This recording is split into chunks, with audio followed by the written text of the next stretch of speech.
salam Lunas Nation. Saya Fatin Jamil melaporkan daripada Lunas Kiri. Pada hari ini berlangsungnya Majlis Kejohanan Merentas Desa SMK Lunas.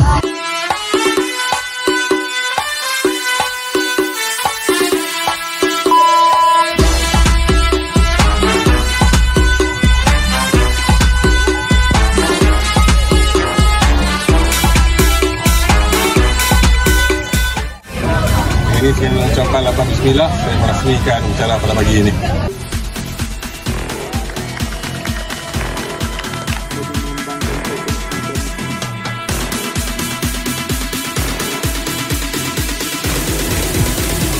Welcome to Sahara, bitch.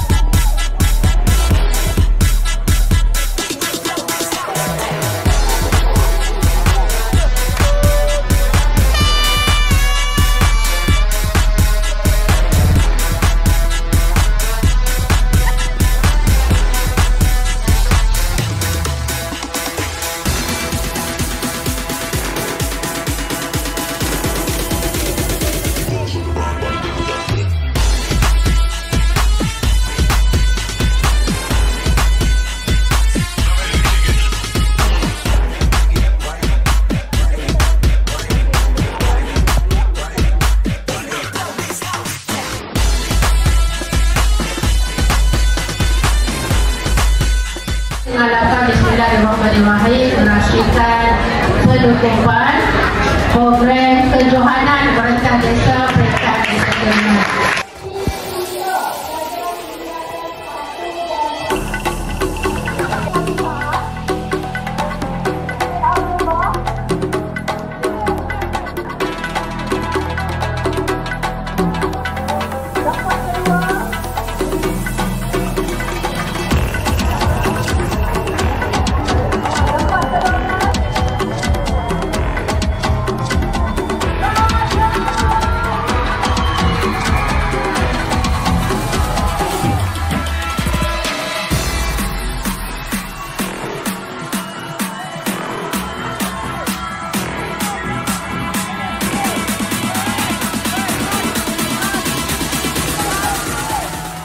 Tuan Pengetua berikan sepatah dua kata mengenai majlis. Bismillahirrahmanirrahim. Assalamualaikum warahmatullahi wabarakatuh. Donation Excellence, we are the champion.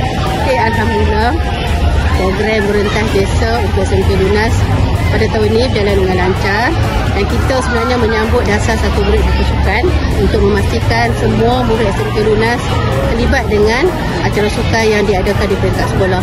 Jadi saya berharap warga SMK Lunas kata pun menyambutlah dasar satu murid satu sukan, dapat badan yang sihat, akal yang cerdas, dan dapat mewakili memberi makan untuk rumah-rumah mereka. Jadi saya harapkan semua sihat, semua selamat sampai ke penamat. Okay, sekian, terima kasih. Donation Excellence, we are the champion. Jadi apa harapan Ustazah mengenai majlis kejohanan Merentas Desa kali ini? Harapan saya kejohanan ini berjalan lancar dan memberi manfaat pada murid. Semoga semua yang mai hari ini bersemangat, sihat dan cergas dan mendapat markah PAGSK untuk tahun 2025.